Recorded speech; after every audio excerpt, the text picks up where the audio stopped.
வணக்கம், நான் தான் chef Deena. Welcome back to chef Deena's kitchen. எல்லோரும் எப்படி இருக்கீங்க? நல்லா இருக்கீங்களா? இன்றைக்கி நம்ம சேனலில் நீங்கள் சூப்பரான இந்த மிளகு வடை, அதாவது பெப்பர் வடை பண்ணியிருக்கோம்.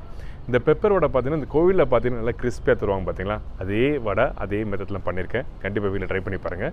இந்த வடை வந்து நீங்கள் ரெடி பண்ணி முடிச்ச பிறகு 2 நாள்லேருந்து 3 நாள் கண்டிப்பாக வச்சு சாப்பிட்லாம். ஒன்றுமே ஆகாது. ஏன் கேட்டால் இதில் அந்த இஞ்சி, பச்சை மிளகாய், அந்த கொத்தமல்லி, கருவேப்பிலை எதுவுமே போடாமல் வெறும் மிளகு சீரகம் வச்சு பண்ணியிருக்கோம். அது மட்டும் இல்லாமல் இந்த வடை அரைக்கிறது வந்து ரொம்ப ரொம்ப இம்பார்ட்டன்ட். உங்களுக்கு வந்து செய்முறையில் தெளிவாக கொடுத்துருப்பேன். கண்டிப்பாக வீட்டில் ட்ரை பண்ணி பாருங்கள். இப்போ இந்த ப்ரிப்பரேஷன் தேவையான பொருட்கள் நம்ம என்னென்னு பார்த்தலாமா? பெப்பர் வடைக்கு தேவையான பொருட்கள்: உளுத்தம்பருப்பு 2 கப்பு, மிளகு 3/4 ஸ்பூன், சீரகம் 1/4 ஸ்பூன், பெருங்காயம் சிறிதளவு, உப்பு தேவையான அளவு, நல்லெண்ணெய் ஃப்ரை பண்ணுறதுக்கு தேவையான அளவு. இதாங்க இந்த ப்ரிப்பரேஷன் தேவையான பொருட்கள். இப்போ இந்த உளுத்தம்பருப்பு வந்து குறைஞ்சது 5லேருந்து 6 மணி நேரம் நல்லா ஊற வச்சுருக்கணும். ஊற வச்சா தான் கரெக்டாக உங்களுக்கு அரைக்க முடியும்.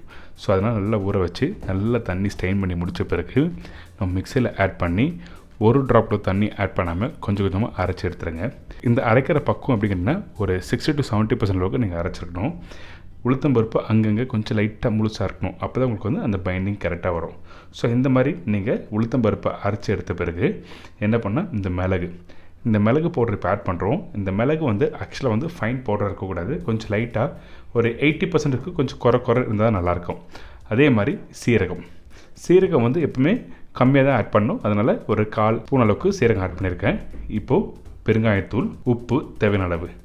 ஸோ இந்த ப்ரிப்பரேஷன் இது மட்டும்தான். இந்த இருக்கிற எல்லா இன்க்ரீடியன்ஸும் ஒன்றா ஆட் பண்ணி நல்லா மிக்ஸ் பண்ணுங்கள். இதில் வெங்காயம், பச்சை மிளகாய், இஞ்சி, பூண்டு எதுவுமே தேவையில்லை.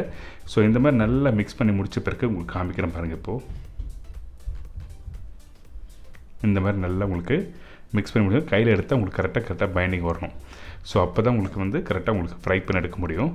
அதுக்கப்புறம் ஒரு சின்ன வாழை இலை எடுத்துக்கோங்க. வீட்டில் வாழை இலை இல்லைன்னா அதுக்கு பதிலாக வந்து வேறு எதுனா ஒரு இலை எதுனா எடுத்துக்கலாம். அப்படி இல்லைன்னா நம்ம வீட்டில் பிளாஸ்டிக் கவர்ஸ் எதுனா இருக்கும்ல, அந்த கவரை கரெக்டாக கட் பண்ணிவிட்டு இந்த மாதிரி இலையில் வச்சு தட்டுற மாதிரி தட்டுங்க. முக்கியமாக அந்த இலையில் வச்சு தட்டும்போது கொஞ்சம் லைட்டாக வாட்டர் அப்ளை பண்ணிவிட்டு அதுக்கப்புறம் ஒரு ஈவன் சைஸாக இது மாதிரி நல்லா தட்டணும்.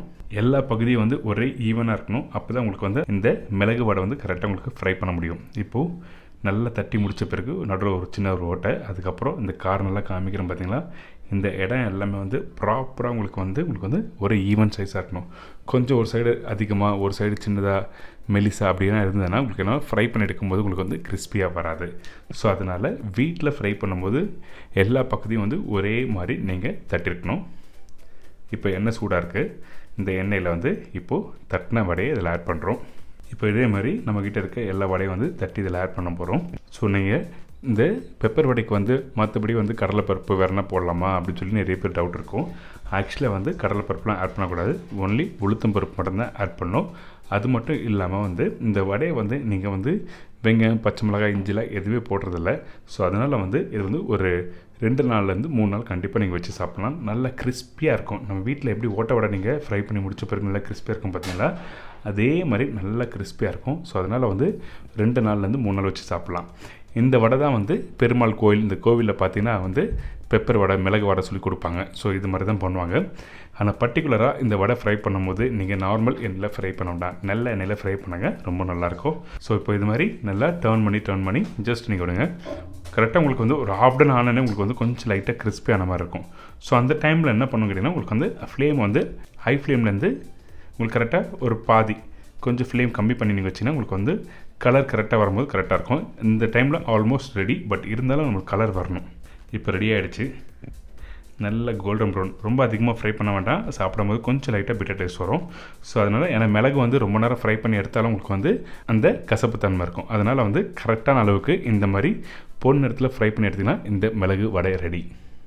எனக்கு இந்த பெப்பர் வடை எப்படி பண்ணுறது எல்லாருக்கும் ஈஸியாக செஞ்சுருக்கோம். கண்டிப்பாக வீட்டில் ட்ரை பண்ணி பாருங்கள். ட்ரை பண்ணி பார்த்துட்டு அது மட்டும் இல்லாமல் மறக்காமல் ஃபீட்பேக் கொடுங்க. இது ரொம்ப ரொம்ப இம்பார்ட்டன்ட். இதே மாதிரி நாளைக்கு இன்னொரு சூப்பரான ரெசிபியை சந்திக்கிறேன். அதுவரை உங்கள் இடமது விடைபெறுவது உங்கள் chef Deena. See you, bye. Take care.